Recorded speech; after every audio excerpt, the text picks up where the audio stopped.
different lesson, different strategy, different types of learners, different strategy. So, but I've been using collaborative activities, for methods just like that. Or another is peer tutorial. But both of them will study hand in hand. Exchange sila of question and answer questions. So, I've been using that ever since. Sa tanong pa mo, kung may notes, sa ako no, business experience na ako na parang boring din siya kaya more numbers. Then, isa ko yung pagpaya ng mga halos na numbers. Yes, for me, it is effective. You let them make notes. I call that study notes. Kung nakapagod mo sa una, from sa imong mga buwan is only the question at the back is the answer. But really the flashcard is really camera notes na all those books nila iba question at ubangan do you call. And then, muna to peer tutoring notes. The other one asks the other answers. And then, exchange sila kayo. Because for them, it is boring to study on notes. Kada mga notebooks. Boring din ang nila, especially if you put them on notes. Since panikunan kasi facts, so there are a lot of facts that they need to memorize. So, it's really boring for them if you do that. So, as a teacher, you must look for a way in order to make them feel not bored over the subject. So, among all the mga palanginan ng mga methods, I've used a lot of methods ng IES. But always remember that the best instructional material is yourself. The teacher is yourself. If the pupil likes the teacher, may banan na kailangan ka-board, especially if you practice. I always practice, especially if I see my purpose board. I inject games,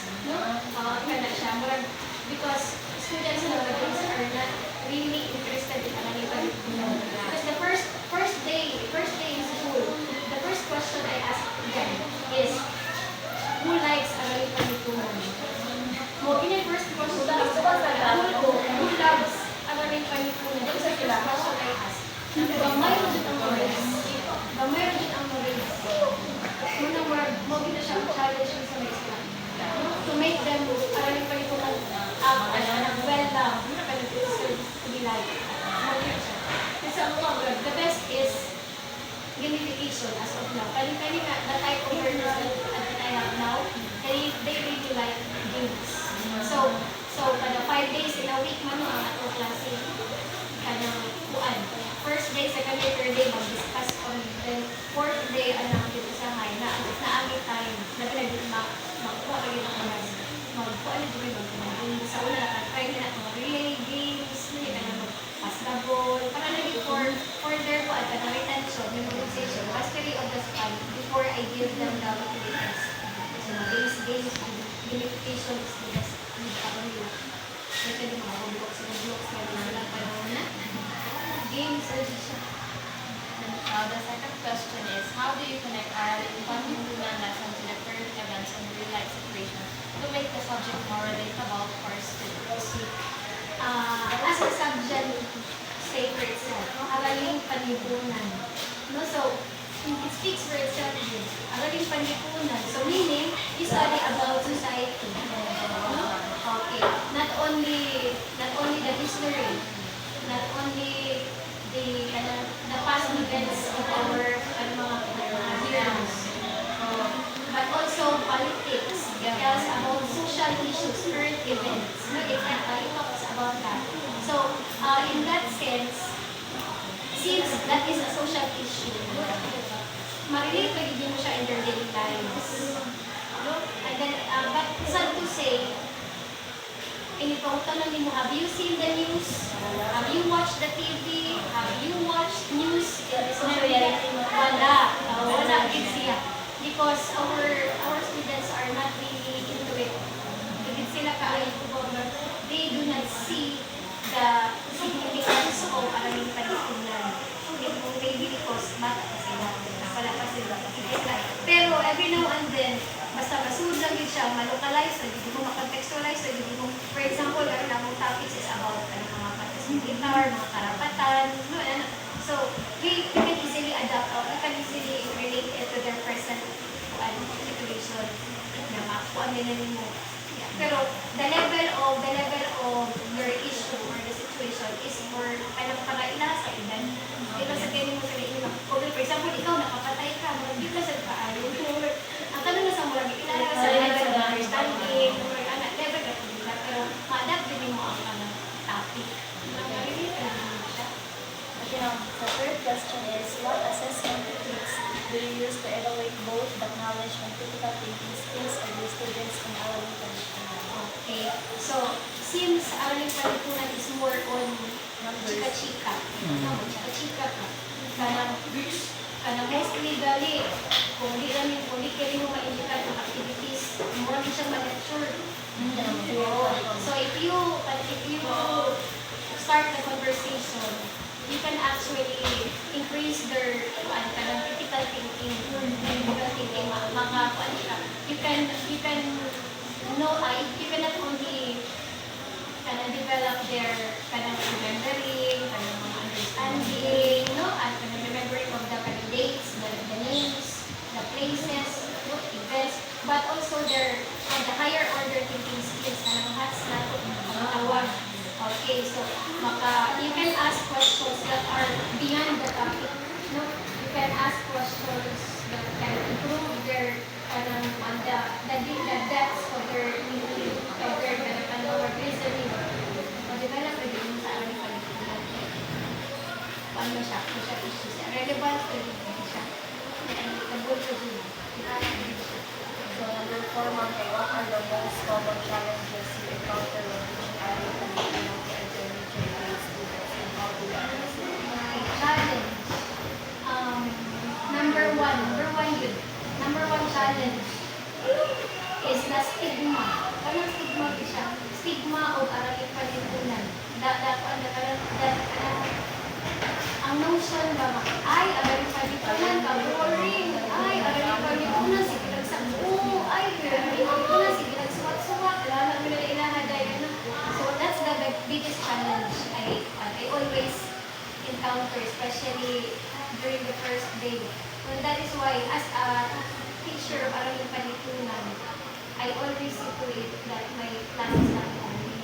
Pero there are also times na maboard yun ka, kailangan na ang topic gusto kayo, anak ka-interesting, ikaw na mismo, hindi ka interesado. But it is our duty to make your class not that boring. Hindi man magalit, isa not that boring. Naano na mo, di ka mo. I-practice, kailangan di ka mo, pinto-pinto ka, especially Ang language na rin mo ba? Bisaya? actually, the meaning of instruction for Aralin Palipunan is Filipino. But since na ako'y bata din ng mga pepatid. So, they ka sila para di kayo sila hanipis ng Bisaya sa Filipino. So, I have to change language every now and then. Ko, I can use English, Filipino, or the dialect. I cannot do that. If I will, okay, so ako is straight to Filipino, di ka sabi, mag-Bisaya isa. So ako sa Bisaya. Ako sa straight to English. Kasi ako ano siya po. Sa una, bawal na siya. The beginning instruction is English. Filipino. Oh, you speak with your language. You speak with your idiom. Pero karon mag-Bisaya pa. Oh, dahil na sila ko na mother tongue is Cebu. The mother tongue of Cebu is anong Bisaya. Naamat tayo mga English mga English nila. Naamat ko na. So, you have to switch language every now and then. Pero ako, kailangan din mo focus sa language. In a real scenario, I cannot speak on one language. Pero ako pa na lang, mag-discuss ka na.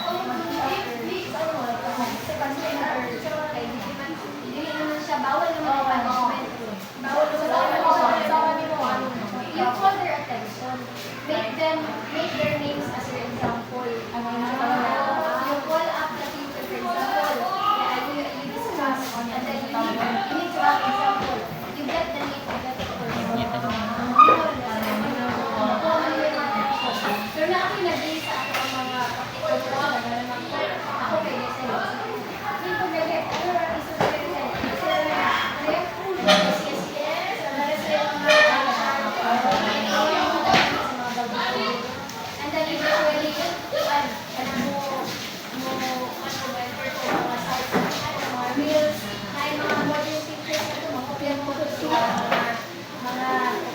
ilang paagi before i-set lang.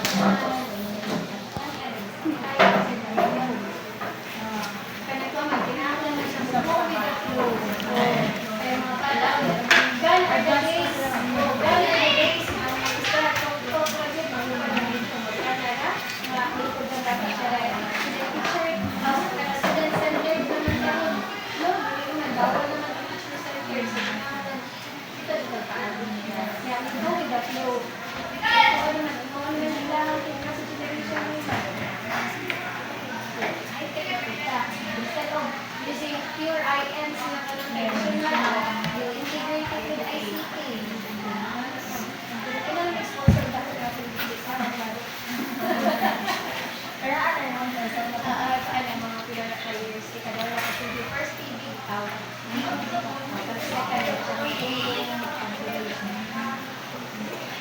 Okay, question number 5. How do you encourage them to participate in culture and society among your students?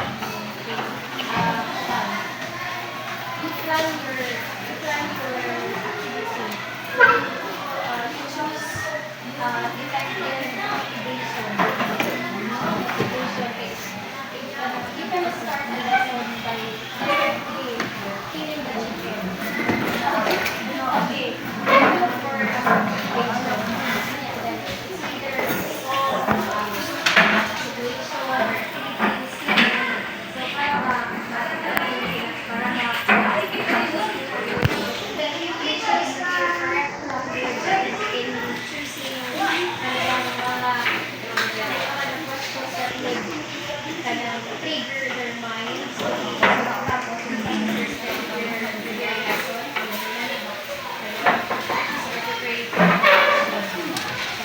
Mamusa sila. Relatable. Relatable with the Like, sir, yung advice ng mga nagkakaroon sa iba ito magiging ba kung ano sila sa mga pagtao, races, so yung advice ng mga nagkakaroon sa mga naman No! I am not proficient in Arabic and Poland. Actually, my major, my area of concentration is English. So, look at me now. I am teaching Arabic and Poland for more than 10 years. I learned to love the subject. I learned to love the subject because I have to love the subject. Because I cannot give what I don't have. I cannot teach what I don't know. So that is why I have to love Arabic and Poland first before I let the people love the subject. So yung advice ng mga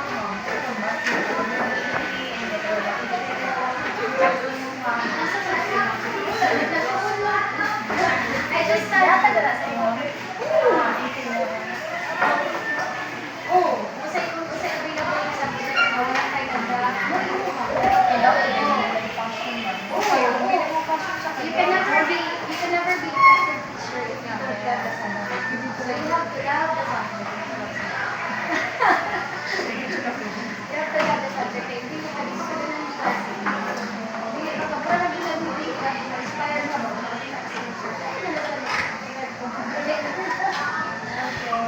Kaya kuan na, I can see that ako na masuntan ako hindi sila ganahan. Since nga wala na marami ito, hindi ka na sila ganahan sila. Wala na mga bata. Wala lang at least na ay isa sa tiwalong kapila na yung mga pinakabuo na lang. Sila bahala na lang.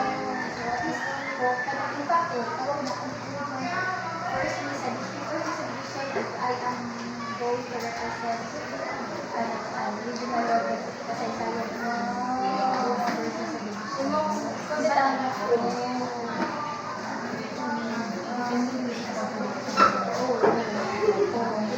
the best na sa instructional material is the teacher itself. Makita nila aside from that, the very first day of school, makita nila how important, how relevant is their lives. Hindi na din. Kasi